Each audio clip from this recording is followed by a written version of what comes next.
What's up, guys? Welcome back to Bring Me Joy-Con. So today we need to talk about yet another leak for the Nintendo Switch. It seems like there are just constant leaks every day. Every game ever has been announced. Even games people haven't even come up with yet are just getting leaked to the Switch. It's insane.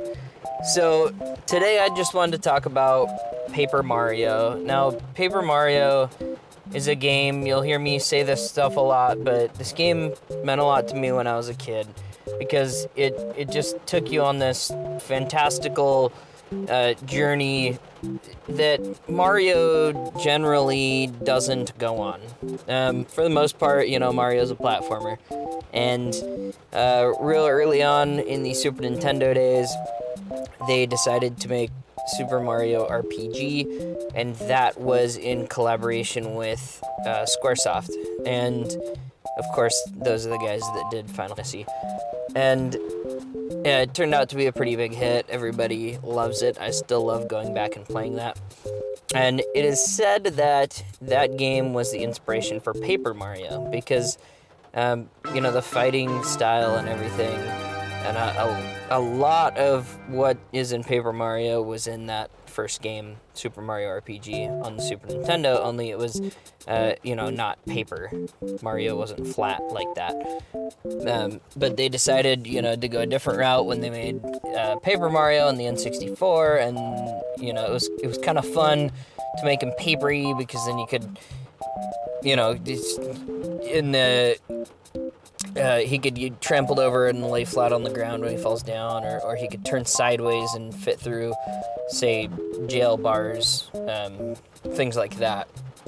And so it just made for a unique experience. And this game, I went over to Goat's house. You guys probably know Goat from the live streams that we do, and every now and then on Friday nights we'll do some live streaming, and he's generally with me. And so I went to his house. We're, probably 7, 8 years old, and he had Paper Mario on the N64. I never owned it on the 64.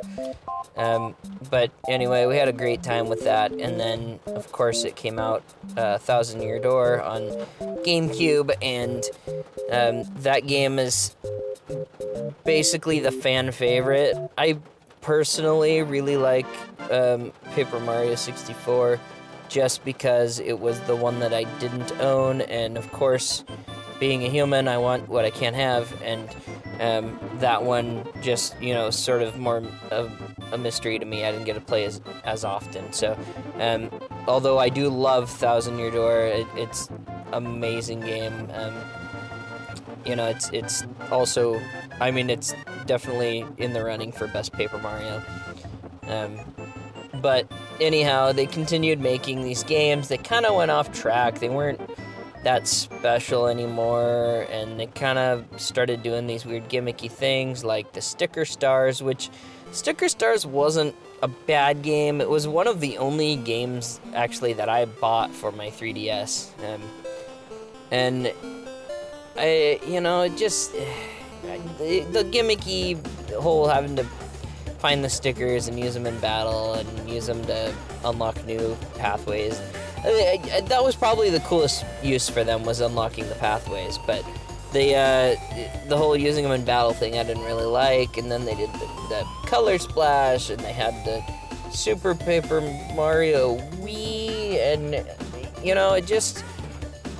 it became such a gimmicky thing, and I really feel like they sort of ruined a really great kind of legacy with the Paper Mario. The first two games were just absolutely incredible, and the ones that came after were just kind of meh.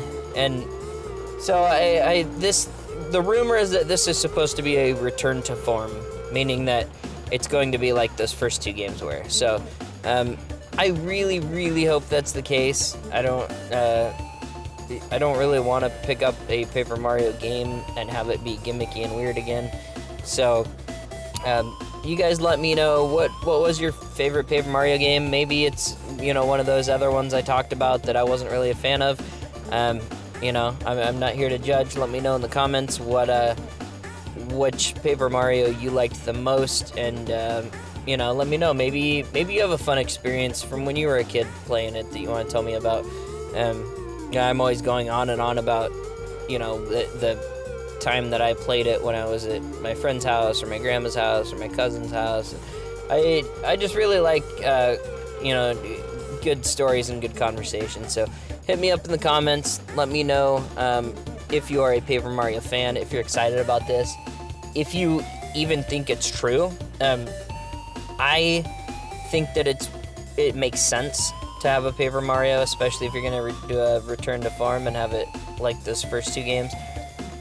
Because you know, Breath of the Wild came out when the Switch launched, and then Mario Odyssey came out the next year, and then Link's Awakening, and they really need something. They need that console selling game this year, and you know, supposedly Breath of the Wild 2 is coming out at the end of this year, is what the rumor is, to sort of combat the PS5 sales if it can. I think Breath of the Wild 2 is going to be incredible, but they do need something between now and then. We can't play Animal Crossing for 12 months. I mean, some people will, and that's fantastic, but I, as a gamer, like, I'll get Animal Crossing and I'll put a few months in, and I'll, you know, of course I always go back and replay games that I love, but I'm not going to play just Animal Crossing for 12 months straight, and you know, who knows. So anyway, I think if it were to come out, if Breath of the Wild 2 is coming out at the end of this year, I would put Paper Mario at maybe June or July, or possibly August, September, to, you know, because June and July everybody's kind of more outdoors, and although the Switch is great for outdoor use, I feel like especially me personally, play less video games in the summertime. I'm doing stuff with the family and outdoor stuff, and so I think they would probably want to put that out, you know, possibly just a few months before Christmas, maybe just before Halloween. Obviously, we're not getting a Luigi's Mansion this year because we just got an incredible Luigi's Mansion a few months ago. So anyway, I've rambled on long enough. Hit the subscribe button, guys. Give me a thumbs up if you enjoyed my ridiculous rambling, and join us on Discord if you like to chit-chat about video games. Have a fantastic day.